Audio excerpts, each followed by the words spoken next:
नमस्कार, सुहासिनीज लाईफस्टाईलमध्ये तुमचे खूप खूप स्वागत आहे. मी भगर कशा पद्धतीने बनवते ते तुम्हाला आज दाखवणार आहे. तेल घेतलं, त्यामध्ये शेंगदाणे टाकले आणि थोडं जिरं टाकलेलं आहे. एक बटाटा घेतला, साल काढून घेतले आणि त्याचे छोटे काप करून मी तेलामध्येच बटाटा परतवून घेतला. 4 लाल मिरच्या घेतलेल्या आहेत, ओल्याच आहेत या मिरच्या आणि त्यांना मधून थोडं कट केलेलं आणि ते मी आता तेलामध्ये थोड्याशा फ्राय करून घेतल्या. त्यानंतर मी भगर स्वच्छ धुवून घेतलेली आणि यामध्येच मी ती भगर मिक्स करून घेतलेली आहे. 1 वाटी भगर होती तर मी 4 वाटी पाणी घेतलेलं आहे, कारण की आमच्याकडे जरा लुसलुशीत भगर आवडते, म्हणजे असं खूप कोरडी भगर आवडत नाही. चवीपुरता मीठ टाकलं आणि त्यावरती मी आता झाकण ठेवून देत आहे. या पद्धतीची भगर आमच्याकडे सगळ्यांनाच आवडते. भगरसोबत काही जण दही खातात आणि काही जण आमटी खातात. तर आमच्याकडे दही किंवा आमटी दोघंही खाल्ले जातात. तर आमटी बनवते मी. 1 पळी तेल घेतलं, त्यामध्ये अर्धा चमचा जिरं, नंतर आपली 1 मिरची घेतली आणि हे सगळं जिरं फ्राय झाल्यानंतर मी त्यामध्ये 2 ग्लास पाणी टाकलं आणि पाण्याला उकळ आल्यानंतर त्यामध्ये मी शेंगदाण्याचं कूट ॲड केलं. टिफिनची थोडी घाई होती, त्यानंतर मी शूटिंग करायला विसरून गेली. भगर आणि आमटी कशी झाली होती, चांगली झाली होती. त्यानंतर आता हे सगळं सकाळी रात्री काल पाऊस असल्यामुळे ना कपडे वाळलेच नव्हते, तर आता जरा वाळलेले आहेत, म्हणून मग मी त्या सगळ्या कपड्यांच्या घड्या करून घेत आहे. जोपर्यंत बेडवरच्या कपड्यांच्या घड्या होत नाही ना, तोपर्यंत बेड असा फ्रेश आणि स्वच्छ वाटतच नाही. कपडे वाळवायला टाकणं आणि घड्या करणं खरंच हे थोडंसं बऱ्याच जणांना कंटाळवाणं काम वाटतं. काही जणांना आवडतं. पण आपण जर कपडे असेच पडू दिले तर खूप सारा पसारा दिसतो घरामध्ये आणि न धुतलेले कपडेही विस्कटलेले, मळलेले दिसायला लागतात. म्हणून मग तेव्हाच्या तेव्हा लगेच घड्या केल्या ना तर मस्त सगळं सुटसुटीत आणि स्वच्छ वाटायला लागतं. नॅपकिन मी या पद्धतीने ठेवते. तुम्ही यापूर्वीही बघितलेलं असेल. त्यामुळे ना कमी जागेमध्ये जास्त नॅपकिन ॲडजस्ट होतात. आपण ना रोज तीच कामं करत असतो, पण प्रत्येक दिवस हा वेगवेगळा असतो. कारण प्रत्येक दिवशी ना आपल्यासमोर ना वेगवेगळी परिस्थिती असते, वेगवेगळे प्रॉब्लेम्स असतात. एखादा दिवस खूप आनंदाचा जातो, एखादा दिवस कधीतरी थोडंसं का होईना आपल्याला निराशा देऊन जातो. मग म्हणजे कामं जरी सेम असली ना, पण आपली दिवसभरातली जी म्हणजे वेगवेगळ्या गोष्टी करत असतो ना, तर त्या गोष्टींमध्ये ना आपल्याला प्रत्येक दिवस हा वेगवेगळा नक्कीच काहीतरी शिकवून जात असतो. कितीही कठीण परिस्थिती असू द्या, तरीही आपल्यालाच त्या परिस्थितीचा सामना करावा लागतो आणि त्या परिस्थितीचा सामना केल्यानंतर कितीही आपण डगमगलो तरीही आपल्याला परत नवीन उभंच राहावं लागतं. कठीण परिस्थितीचा सामना केल्यानंतर ना ज्यावेळेस आपण जिंकतो ना, तर त्यावेळेस आपला आत्मविश्वास हा दुपटीने वाढलेला असतो. मी ना बऱ्याच दिवसांपासून एक अनुभव घेतला की वाईट सिच्युएशन किंवा म्हणजे चांगली आपली सिच्युएशन ही कधीच थांबून राहत नसते. आपल्याला खूप दुःख जरी मिळालं ना, ते तेवढ्या काळापुरतं असतं. त्यानंतर एक ना एक दिवस नक्कीच म्हणजे चांगले दिवस आपल्यासाठी येतच असतात आणि कधी-कधी खूप आनंद असतो, पण आनंद म्हणजे कुठलीही परिस्थिती सतत टिकून राहत नाही.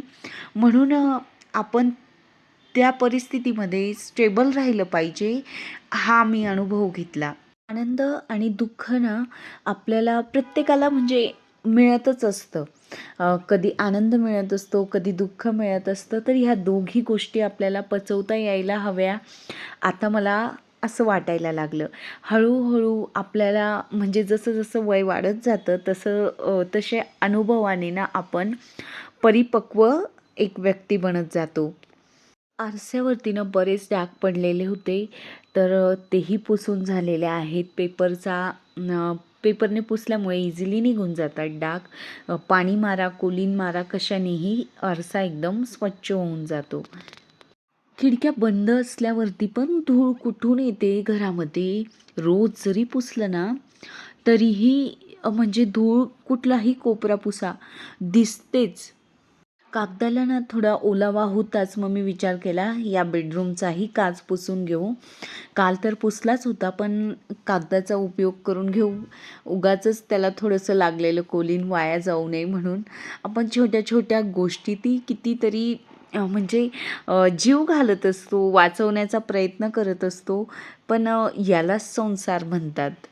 कधी-कधी ना मला असं वाटतं, की ह्या घरात मी एकटीच आहे का, जिला असं वाटतं, की प्रत्येक वस्तू जागच्या जागेवर असावी, नीटनेटकी असावी, सगळं असं व्यवस्थित छान दिसावं असं तुम्हालाही वाटत असेल. पण घरातल्या 4 लोकांपैकी एकालाच वाटतं असं. बाकीचे मस्तच असे सगळं विस्कटतात. पण त्यांनी विस्कटलं नाही तर आपल्याला दुसऱ्या दिवशी काहीतरी नवीन करण्यासाठी राहणारच नाही. आणि सगळं सिस्टमॅटिकली राहिलं तर मग आपलं मनोरंजन पण होणार नाही. कारण की जी गृहिणी असते, जे म्हणजे एक घरातलं आपण काम करतो ना, ते माझ्यासाठी एक असं छान थेरपी करण्यासारखंच आहे. कारण की ते केल्याने ना माझं मन प्रसन्न होतं. आता प्रत्येकाच्या आवडीनिवडी वेगवेगळ्या असतात. काही जणांना बाहेर फिरायला गेलं ना तर ते खूप प्रसन्न होतात. मला बाहेर फिरायला जास्त आवडत नाही.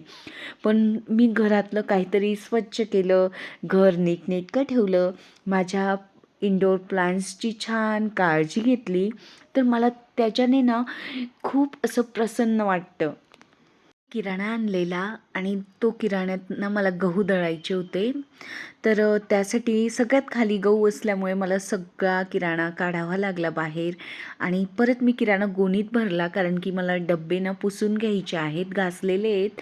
पण ते आता मला व्हिडिओ करताना तेवढा वेळ नव्हता, म्हणून मग मी फक्त गहू काढून डब्यामध्ये म्हणजे गहू दळण्यासाठी भरून घेतले.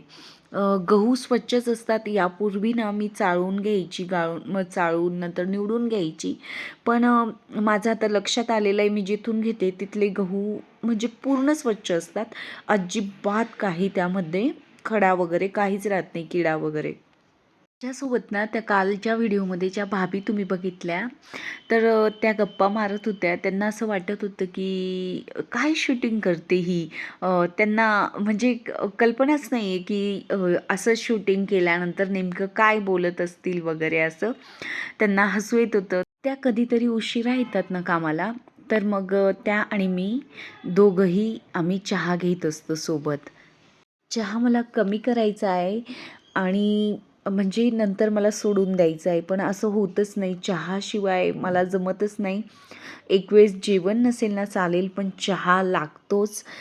प्रयत्न करणार आहे मी की कमी करायचा, म्हणजे चहाची क्वांटिटी हळूहळू कमी करेल आणि मग एक दिवस असा नक्कीच येईल की मी चहा पूर्णपणे सोडून देणार. चहाप्रेमींसाठी ना चहा सोडणं खूप कठीण काम आहे. म्हणजे ते एक वेळ जेवण नाही करणार, पण चहा म्हणजे चहाप्रेमींसाठी चहा लागतोच. आणि नेमकी मला ज्याही मैत्रिणी मिळतात त्यांना सगळ्यांना चहा खूप आवडत असतो, म्हणून अजून जास्तीचा चहा प्यायला जातो. थोडंफार गॅस ओट्यावरती चहा ठेवताना काही कण पडतात, तर मी ते लगेच स्वच्छ करून घेतले. हे स्टँड ना मला याविषयी बऱ्याच कमेंट्स येतात की हे स्टँड खरंच उपयोगी आहेत का. मी तुम्हाला व्हिडिओमध्ये प्रामाणिकपणे सांगणार आहे. जे आता हे मी चहा साखरेचे डबे ठेवते ना, हे स्टँड छान आहे. स्टँड घेताना ना SS मटेरियलचे स्टीलचे स्टँड घ्यायचे असतात. तर या स्टँडला पाय नाही, तर बघा स्टँड घेताना ना नेहमी पाय असलेले स्टँड घ्यायचे की जेणेकरून ना म्हणजे खाली ते टच होत नाही आणि स्टँडला चिकटपणा येत नाही बेसला. पाय असल्यामुळे ना वरच्यावरती म्हणजे जो खाली कचरा असतो ना पडलेला किंवा काही बारीक कण पडले तर ते इझिली म्हणजे उचलले जातात किंवा गॅस ओटा आपण ज्यावेळेस स्वच्छ करतो ना तर त्यावेळेस म्हणजे पाणी टाकलं तरी ते इझिली बाजूला होऊन जातं पाणी. स्टँडचा उपयोग ना खूप महत्त्वाचा आहे कारण बघा प्रत्येक वेळेस आपण चहा, साखर, मिठाचा डबा म्हणजे बरणी, तेलाची बरणी हे ट्रॉलीमधून किंवा रॅक असेल, ओपन किचन असेल तर काढणं ठेवणं ना कठीण होतं. गॅस ओट्यावरती स्टँड असलं ना इझिली काढता येतं आणि मेन म्हणजे ट्रॉल्या खराब होत नाही. हे जे स्टँड आहे ना हे अगदी साध्या क्वालिटीचं आहे. हे मी ऑनलाईन घेतलेलं, तुम्हाला मी दाखवलंच होतं उन्हाळ्यामध्ये. तर याला पाय आहे हे महत्त्वाचं म्हणजे छान गोष्ट आहे. फक्त यामध्ये जर आपण जड अशा वस्तू ठेवल्या ना तर ते लवकर वाकतं आणि हालतंही. म्हणून मग पोळीपाट लाटणं, नंतर चॉपिंग बोर्ड आणि पिठाचा डबा, मसाल्याचा डबा मी यामध्ये ठेवत असते. तुम्हाला घ्यायचे असतील ना तर लोकल शॉपमधून घ्या, चांगले घ्या. म्हणजे दणकट आपण एकचदा घेतो, परत परत हे स्टँड घेत नसतो.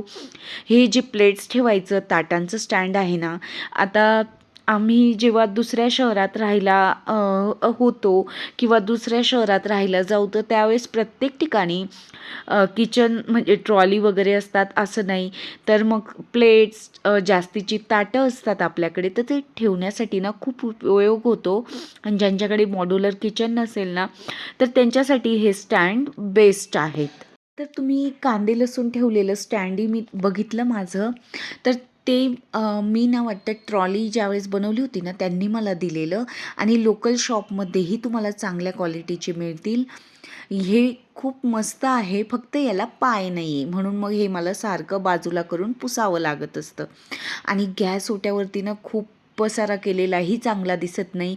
नंतर हे माठाचं स्टँड तर खूपच बेस्ट आहे. Triangle shape stand S S material नाही आहे, बाकीचे सगळे स्टँड एस एस मटेरियल आहेत. त्यामुळे त्यांना शाईनही चांगली आहे आणि ते दणकट पण आहेत. आणि माठासाठी तर हे अत्यंत उपयोगी आहे. हे स्टँड घेतल्यापासून माझ्या किचन ओट्यावरती अजिबात पाणी जमा होत नाही. याची ना या स्टँडची, माठाच्या स्टँडची क्वालिटीही खूप चांगली आहे. नंतर जे कांदे लसूणचं स्टँड आहे ना ते तर तुम्हाला मी यापूर्वीही दाखवलेलं आहे. तर या म्हणजे मी अल्टरनेट असं करत असते. कधी किचन ओट्यावरती हे बरण्या वगैरे, चहा साखरेचे डबे ठेवते याच्यात. कांदे लसूण जास्त असतील तर मी या स्टँडचा उपयोग करत असते. या स्टँडमध्ये कांदे लसूण ठेवल्यामुळे ना हवेशीर राहतात, मग कांदे सडत वगैरे नाही. बरेच जण लिंक मागतात पण हे सगळं मी गावातीलच दुकानांमधून घेतलेलं आहे म्हणून मग मी त्यांची लिंक नाही देऊ शकत. आजचा व्हिडिओ मैत्रिणींनो तुम्हाला कसा वाटला ते मला नक्कीच कमेंट्सद्वारे कळवा. तुमच्या कमेंट्स मला नवनवीन व्हिडिओ बनवण्यासाठी प्रेरणा देत असतात. व्हिडिओला लाईक करणं, आपल्या चॅनलला सबस्क्राईब करणं हे सगळं फ्री आहे. तुम्ही नक्कीच व्हिडिओला लाईक करा तुम्हाला व्हिडिओ आवडला असेल आणि ह्या व्हिडिओमधला एक पॉईंट्स जरी तुम्हाला आवडला असेल तर चॅनलला सबस्क्राईब करा. व्हिडिओ शेवटपर्यंत बघितलात त्यासाठी तुमचे मनापासून खूप खूप आभार आणि धन्यवाद.